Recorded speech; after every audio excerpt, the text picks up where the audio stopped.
Hello everyone. CBSE class 12 का result आ चुका है और इस साल सीबीएसई ने ओएसएम चेकिंग को इंट्रोड्यूस किया था। क्या थी भाई ये चेकिंग? इस चेकिंग में कॉपियाँ डिजिटली आएंगी और टीचर उसको चेक करेगा डेस्कटॉप पे, लैपटॉप पे, जो भी उनका सिस्टम है। अभी तक का ये बिगेस्ट ओएसएम है सीबीएसई के हिसाब से। करीबन करीबन 98 लाख आंसर बुक्स चेक हुई हैं। ठीक है, यहाँ पर ये बात करते हैं कि इनको एफिशिएंसी गेन हुई है। भाई अगर एफिशिएंसी गेन होती है ना, तो उस काम को करने में हमें कम समय लगता है। यहाँ पर ये बात कह भी रहे हैं कि इनके टाइम सेव हुआ है। कहाँ से टाइम सेव हुआ है? पिछले साल जो रिजल्ट था वो 12 या 13 मई को आया था। इस साल भी रिजल्ट 13 मई को आया है, तो कहाँ से टाइम सेव हुआ है मुझे कोई बताओ। ये बात करते हैं कि इको फ्रेंडली सिस्टम है। कितना इको फ्रेंडली सिस्टम है वो सब जान रहा है भाई।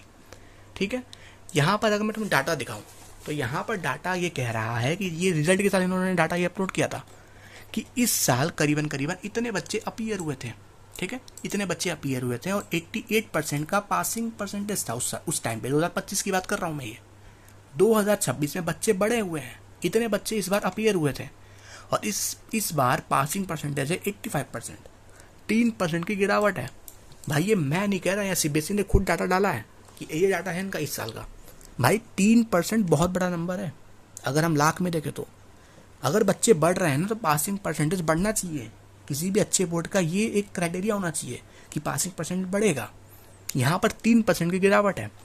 अगर मैं यहाँ पे ये दिखाऊं कि इतने बच्चों की कंपार्टमेंट लगी हुई है, तो 9% बच्चों की कंपार्टमेंट लगी हुई है। 2026 की बात कर रहा हूँ। और पिछले साल 7% लोगों की कंपार्टमेंट लगी हुई थी। यहाँ पर सर लोग वीडियोस बना रहे हैं कि ये इस बार अनफेयर चेकिंग हुई है भाई, अनफेयर चेकिंग। यहाँ पर अगर मैं डीएस सर का तुम्हें कमेंट दिखाऊं, मैं इनकी वीडियोस देख रहा था अभी, इन्होंने भी वीडियो बनाई है। यहाँ पर अगर मैं देखूं तो यहाँ पर बच्चे साहब कह रहे हैं कि किसका 75% का क्राइटेरिया पूरा नहीं हुआ है। ठीक है, कोई एक्सपेक्ट कर रहा था 90% का 70 पे मतलब पटक दिया उन्होंने। कोई 88 एक्सपेक्ट कर रहा था, उसका 72 आया हुआ है। यहाँ पर अगर मैं एनसीईआरटी वाला का खोलूँ, इन्होंने भी भाई वीडियो बनाई है, बहुत अच्छा लगा कोई मुझे मतलब कोई वीडियो बना रहा है। ठीक है, यहाँ पर एक भाई कह रहा है कि इसका जेई क्वालिफाई हो चुका है, जेई एडवांस के लिए क्वालिफाई है। कुछ दिन बाद उसका एग्जाम है, 17 मई को एग्जाम है भाई। जेई एडवांस कितना हार्ड एग्जाम होता सब जानता है। बच्चे मेहनत करते हैं, कम नींदें लेते हैं। ठीक है, बहुत सारी चीज़ों से अपने आप को दूर रखते हैं पूरे साल भर, ताकि वह एक कम्पिटेटिव एग्जाम निकाल पाए। उसमें क्राइटेरिया 75% का नहीं पूरा हो पाएगा बच्चों का, अच्छे कॉलेजेस नहीं मिल पाएंगे। और क्यों हर कोई ड्रॉप ले? करना है तो क्यों हर कोई ड्रॉप ले? यहाँ पर सर भी बोल रहे हैं किसी को मेंटल हेल्थ से घंटा फर्क नहीं पड़ता स्टूडेंट की। लोगों को लगते हैं कि भाई ये बहाने बना रहे हैं बच्चे, इन्हें पढ़ना नहीं है। तो कोई ये नहीं देखता है कि क्या गलत हुआ है, क्या सही हुआ है। ठीक है ना। यहाँ पर आंसू सर का मेरे को एक बात बहुत ही ज़्यादा फेयर लगा, ये मेरे दिमाग में भी ये बात नहीं आई। और बाकी टीचर अब बोलना शुरू किए हैं कि जो रीचेकिंग का भाई प्रोसेस है ना, या रीचेकिंग का मैं तुम्हें दिखा रहा हूँ। अगर किसी बच्चे ने रीचेकिंग के लिए अप्लाई किया है तो सीबीएसई पैसा ले रही है, लो पैसा, कोई दिक्कत नहीं है। पर अगर उस बच्चे के मार्क्स बढ़ रहे हैं तो पैसा तुरंत रिफंड कर दो। ठीक है, और अगर मार्क्स सेम रह रहे हैं तो पैसा रख लो। भाई लॉजिकल बात है। ऐसे हर कोई ऐरा गैरा अप्लाई नहीं करेगा कि अपने रिजल्ट के लिए, क्योंकि उसके पैसे वेस्ट हो जाएंगे। और जिसको सही में डाउट रहेगा वो अप्लाई करेगा। ठीक है, अगर मार्क्स बढ़ रहे हैं तो पैसे वापस मिलने चाहिए, ये फेयर बात है। क्योंकि उस समय गलती किसकी है? उस समय गलती स्टूडेंट्स की नहीं है, उस समय गलती उस बोर्ड की है। भाई इतना वीडियोस बन रही हैं यूट्यूब पे, तब जाके इन्होंने ट्वीट किया है। यहाँ पर भी ये अपनी गलती नहीं मान रहे हैं। यहाँ पर ये बस ये जस्टिफाई कर रहे हैं कि ये सिस्टम है हमारा, ये हमारा इवैल्यूएशन का सिस्टम है, आपको ऐसे करना पड़ेगा। इनको अपने डाटा पे भरोसा नहीं है कि 3% की गिरावट हुई है। ये डाटा इन्होंने खुद दिया है, साफ दिख रहा है 3% की गिरावट हुई है। पिछले साल ऐसा नहीं था, इस साल ही ओएसएम से ही ये चीज़ें आई हैं। तो देखो इसका सॉल्यूशन क्या है। अब मैंने जितने भी भड़ास थे वो निकाल दी। इसका सॉल्यूशन क्या है? सॉल्यूशन बस इतना ही है कि जो आंसू सर ने बात की है यहाँ पे, कि अगर किसी कोई रीचेकिंग के लिए डाल रहा है और उसके मार्क्स बढ़ रहे हैं तो भाई पैसे रिफंड मिलने चाहिए। और अगर मार्क्स सेम रह रहे हैं तो पैसे रिफंड नहीं मिलने चाहिए। लॉजिकल बातें हैं। ठीक है, ये चीज़ें होनी चाहिए, सीबीएसई को ये काम करना चाहिए, तभी वो भरोसा बच्चों का जीत पाएंगे। बच्चों का भरोसा इस एजुकेशन सिस्टम से उठ रहा है। अभी नीट में क्या हुआ देख लिया तुम लोगों ने भाई, क्या हुआ। अभी तो मान लो इन्होंने अपनी गलती मान ली है, मतलब दोबारा नीट करा रहे हैं, अच्छी बात है। थोड़ा सा इन लोगों ने अपना ट्रस्ट भी एक तरह से बिल्ड किया है, पर सीबीएसई का ट्रस्ट बच्चों से उठ रहा है, समझ रहे हो भाई। इवैल्यूएशन का भाई पैसे फ्री होने चाहिए, पैसे सीबीएसई ने उतना ही लिया है।